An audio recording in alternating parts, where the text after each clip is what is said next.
സല്ലല്ലാഹു അലാ മുഹമ്മദ് സല്ലല്ലാഹു അലൈഹി വസല്ലം. ഇങ്ങനെ തന്നെ ആ വിഷയത്തിന് തഫ്സീർ പറഞ്ഞിട്ടുണ്ട്. ഖുർആനിലും സുന്നത്തിലും കിതാബിലും സുന്നത്തിലും ഒന്നും അറിയപ്പെടാത്ത രീതിയിലുള്ള അനാചാരം, ആ അനാചാരങ്ങളും നടപ്പിലാക്കരുത്, നിർത്തലാക്കണം. അതിനെ തൊട്ടും അല്ലാഹു തആല വിരോധിക്കുന്നു. നമുക്ക് തോന്നും പോലെ ചില കാര്യങ്ങൾ നമ്മൾ ചെയ്തെടുക്കരുത്.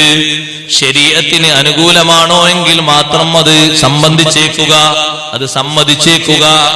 നാടുനീളെ ചില വിഷയങ്ങളൊക്കെ പുതുതായി വന്നുകൊണ്ടിരിക്കുന്നു. പറയാതിരിക്കാൻ കഴിയൂല, പറയേണ്ട വിഷയം തന്നെയല്ലേ.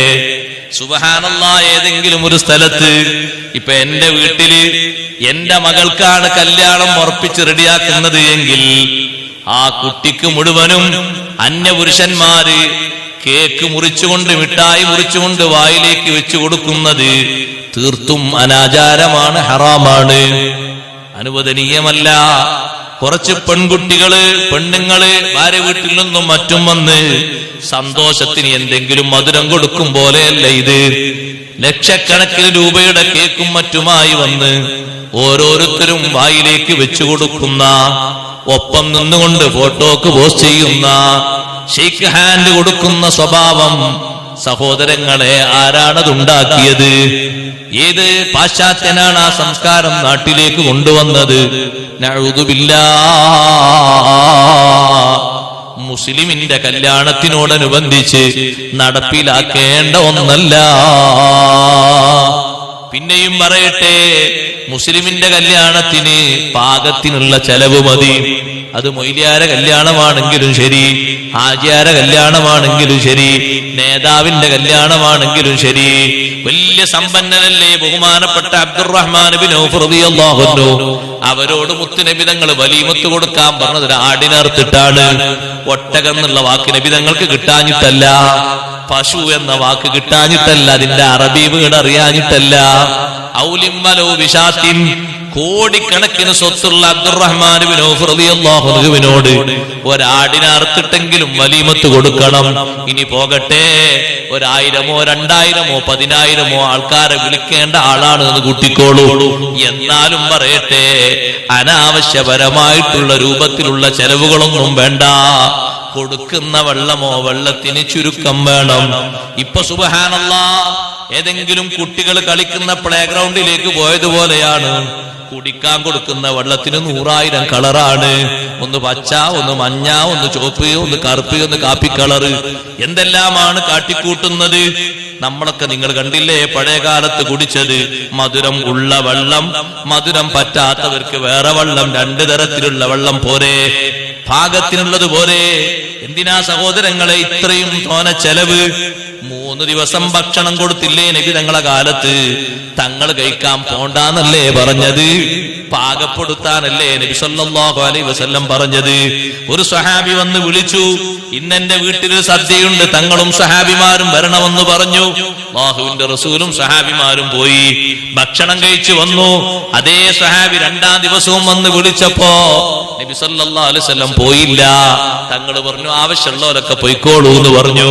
3-ാമത്തെ ദിവസം വന്ന് വിളിച്ചപ്പോ നബി തങ്ങൾ പറഞ്ഞു, ഒരാളും പോകരുത്. യാ ഉമ്മ സുൻആ, ലോകമാന്യത്തിന് വേണ്ടിയാണ്, സുംഅത്തിന് വേണ്ടിയാണ്, പേരിനും പ്രശസ്തിക്കും വേണ്ടിയാണ്.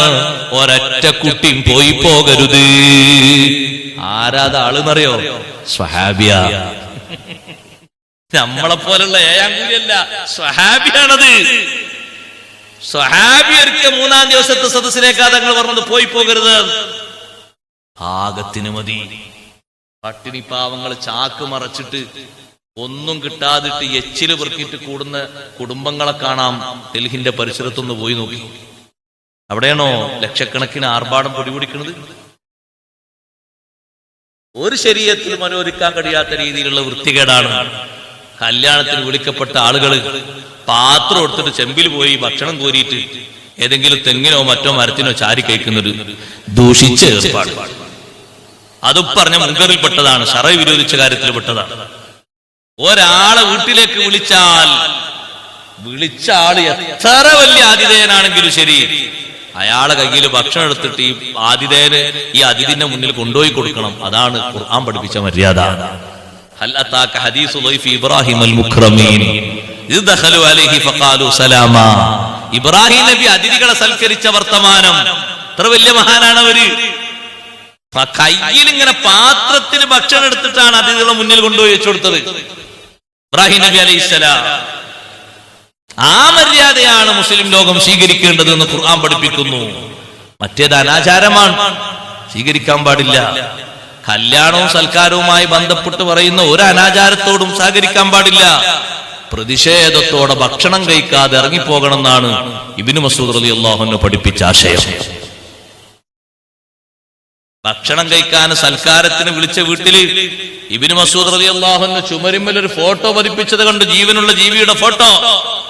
ഭക്ഷണം കഴിക്കാതെ ഇറങ്ങി നടന്നു മഹാനവറുകൾ പ്രതിഷേധത്തോടെ. ആ മാതൃകയാണ് മുസ്ലിം ലോകം സ്വീകരിക്കേണ്ടത്. എന്തായാലും കുഴപ്പമില്ല, ഒരു ഫുഡ് നല്ല രൂപത്തിൽ ഇട്ടിട്ട് കളയാന്ന് പറഞ്ഞാൽ മോശമില്ല എന്ന് അവിടെ കൂടുതലല്ല. ആണും പെണ്ണും വേർതിരിവില്ലാതെ കശപിശയായി കൂടുന്നതിൽ സഹകരിച്ചു കൊടുക്കാൻ കഴിയൂല. ഇവിടെ എന്തിനാ ഇപ്പൊ വാതിന്റെ സദസ്സിൽ മാത്രം പെണ്ണുങ്ങൾ അപ്പുറത്തിരുത്തിക്കണ്? ഇവിടെ കുറെ സ്ഥലം ഉണ്ടല്ലോ. ഞാൻ നിങ്ങളാരും പെണ്ണുങ്ങളെ കൊണ്ടുപോലോ, ഇവിടെ കൊണ്ട് ഇരുത്തിയുള്ള എന്താ കുഴപ്പം? ഇതൊരു വാതിന്റെ സ്ഥലത്ത് മാത്രം ഒരു ഡിഫറൻസ്. എവിടെ ഇരുത്തി എന്തേ കുഴപ്പമുണ്ടോ? നിങ്ങളാരെയും കൊണ്ടുപോലല്ലോ.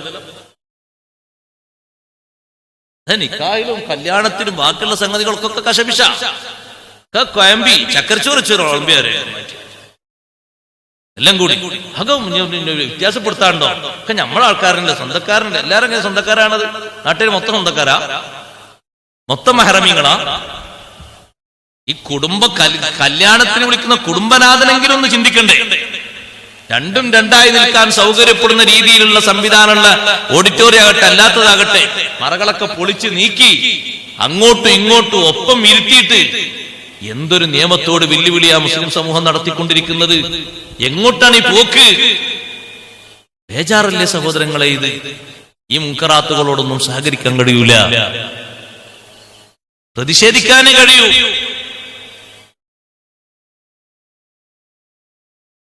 ഉമ്മമാരോട് ഞാൻ പറയട്ടെ, പെങ്ങന്മാരോടും, നിങ്ങൾക്കും അത്തരത്തിലൊരു മാറി നിന്നുകൊണ്ട് ഭക്ഷണം കഴിക്കേണ്ട ഒരു ഹയാ വേണം. കല്യാണമല്ലേ എന്ന് കരുതിയിട്ട് ഒക്കെ ഹലാലാണ് എന്നൊരു പെർമിഷൻ ആരും തന്നിട്ടില്ല.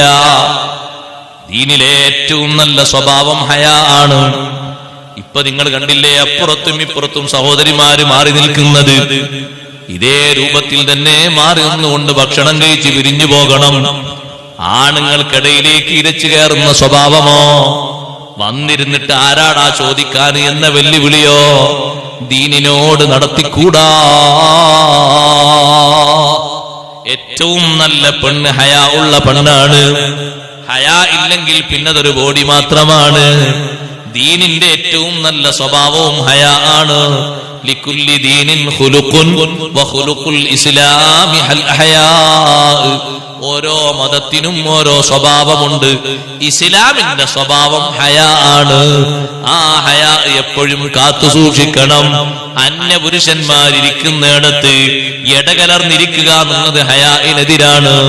നമുക്കൊരുക്കിയ സീറ്റിൽ തന്നെ മാറി നിന്ന് മാനമായി ഭക്ഷണം കഴിച്ച് വേണ്ട രൂപത്തിലൊക്കെ ആളുകളെ കണ്ടവിടുന്ന് മടങ്ങിപ്പോകണം. അപ്പുറത്തും ഇപ്പുറത്തും നിന്നിട്ട് ഇടകലർന്നിട്ട് ഒന്നാകെ ചേഞ്ച് വരുത്തുന്നൊരു സ്വഭാവം ഒരിക്കലും ശരിയേ അല്ല. സ്വീകരിക്കേണ്ട മറകളും കാര്യങ്ങളും ഒക്കെ സ്വീകരിക്കണം. കൊടുക്കേണ്ട രൂപത്തിൽ ഭക്ഷണം കൊടുക്കണം. സ്വീകരിക്കേണ്ട രൂപത്തിൽ അതിഥികളെ സ്വീകരിക്കണം. എല്ലാം ഇസ്ലാം പഠിപ്പിച്ച സുന്നത്തോടെ, അതിന്റെ ജായിസോടെ, അതിന്റെ മര്യാദയോടെ നടപ്പിലാക്കണം. എന്നാൽ ആ കല്യാണത്തിന് ലഭിക്കുന്ന ബറക്കത്തും ആ സദ്യക്ക് കിട്ടുന്ന ബറക്കത്തും കയ്യും കണക്കും ഇല്ലാത്തതാണ്. ആ രൂപത്തിലാണ് കാര്യങ്ങളൊക്കെ ചെയ്യേണ്ടത്. നിയമങ്ങൾക്കും വിഷയങ്ങൾക്കും പുല്ലുവില കൽപ്പിച്ച് ചോദിക്കാനും പറയാനും വരുന്ന ആളുകളോടൊക്കെ തിരുത്തൽ പറഞ്ഞ് നമുക്ക് അല്ലാഹു തആല ഏതെങ്കിലും ഒരു സംവിധാനമോ സൗകര്യമോ സ്വാധീനമോ തന്നു എന്ന് കരുതിയിട്ട് ഒക്കെ ആകാമെന്ന് കരുതിയിട്ട് മാറ്റിമറിക്കരുത്. വയൻഹാ അനിൽ ഫഹ്ശാഇ വൽ മുൻകരി വൽ ബഗി. അക്രമത്തിൽ നിന്നും അല്ലാഹു തആല വിലക്ക് ഏർപ്പെടുത്തുന്നു. ഒരാളോടും അക്രമ സ്വഭാവം സ്വീകരിക്കരുത്. സുബ്ഹാനല്ലാഹ്, ഏതെങ്കിലും ഒരാള് ഇങ്ങോട്ട് എന്തെങ്കിലും അക്രമം ചെയ്തു എന്ന് കൂട്ടിക്കോളും.